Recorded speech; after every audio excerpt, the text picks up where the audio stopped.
Hello, and welcome to some tax strategies conversations with me, Brett Ramsey. You're probably wondering, why am I bothering you with taxes in October? It's not tax season. But it is. So, what I'm going to try to share with you here in the next few minutes is some of the basic tax analysis that we're now doing here at Artisan Wealth and try to explain to you why it's important for you. I'm going to go through a sample client today. And once again, there's not everything in this sample client is necessarily going to be you personally.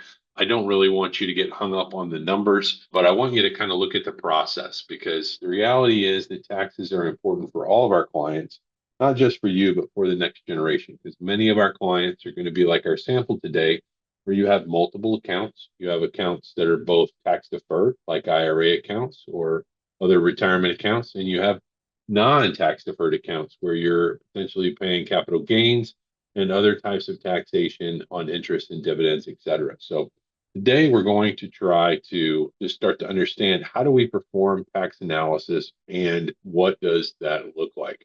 So next, I'm going to walk you through what it looks like for one of our sample clients' tax return. I'm going to dig into the tax return itself, but we're just going to kind of walk through the process with you. First thing we're going to talk about is total income and adjusted gross income and taxable income. These numbers are different. The reason why it's important is to kind of see throughout the report here is that it changes some things. In this particular case, this client is currently in the 24 tax year, was married and filing jointly. But unfortunately, one of the spouses passed away. And so now moving into 25, they're going to be single. And you're going to see that that will change quite a bit about their tax situation.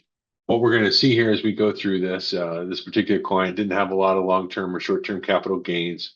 Social Security is fully taxable, but they're in the 22% marginal tax bracket. Here we're going to talk about tax brackets a little bit. So tax brackets are like stair steps or buckets. As you fill them up, you pay the taxes at that level all the way. So that first marginal rate's 10%. So since this client has more than 23,200 of income, they pay the full 10% on that 23,000.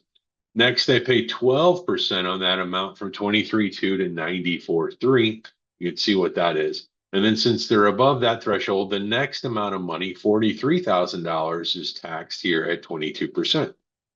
And you ask, okay, well, why is that a big deal? Because every next income dollar is going to get taxed at that 22% until they get to 201,050, and then it goes to 24. Over time, you're going to see here with some of the other things that we're going to talk about is, what does it mean as we push up into these higher tax brackets? And what does it mean on those extra dollars? It means they're getting taxed more, and that's going to have an impact on us. We can talk about how this impacts Medicare. You can see here the taxable income was quite a bit lower than that adjusted gross income. Adjusted gross income is what's used to determine your Medicare Part B and D premiums. So you'll see here that if you make more money, you're going to pay more for your Medicare premiums.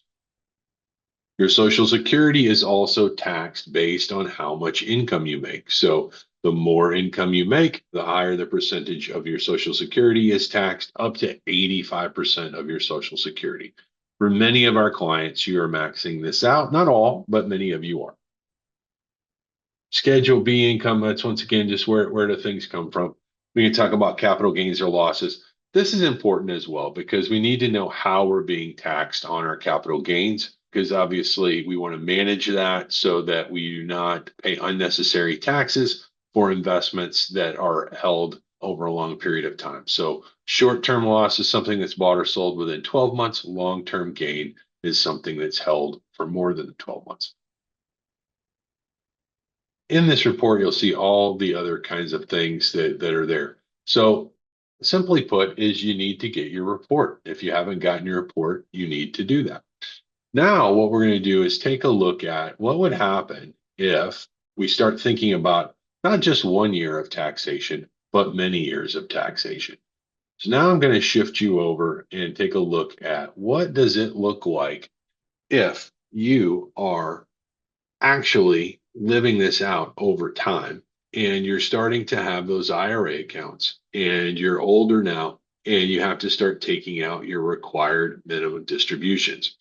So just like as we started to see on our last slide here, Here's the situation for this client as we start to stack up their income now as a single person instead of a married person. You can see right away here, the tax brackets are these beautiful lines going up the side here.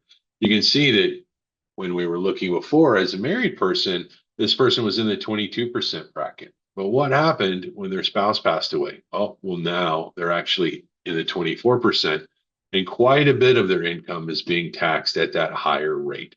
So, and as they get older, this required minimum distribution just keeps getting larger and going up.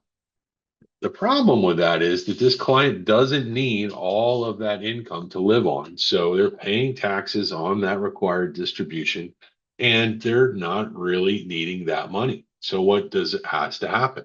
That money gets reinvested, the value can grow. But what this is saying is that the client actually doesn't need $1 million over the course of the rest of their lifetime that they have to take out because of the required distribution. But that's why what we want to start to look at is what happens if we were to convert some of it to a Roth. And what is a Roth IRA? Why does it matter? Well, Roth IRAs grow tax free. They don't grow tax deferred like your traditional IRA. And if we can convert this money over time, what is going to start to happen? You can see that this, and in this case, we didn't convert all of it. We tried to convert about half of their IRA value over the next 15 years. You can see it does kind of keep them in the higher tax bracket, but you can see it starts to drop the amount of excess net income that they're having. And it actually helps drive up the overall value for how much money they're going to have left over for their children.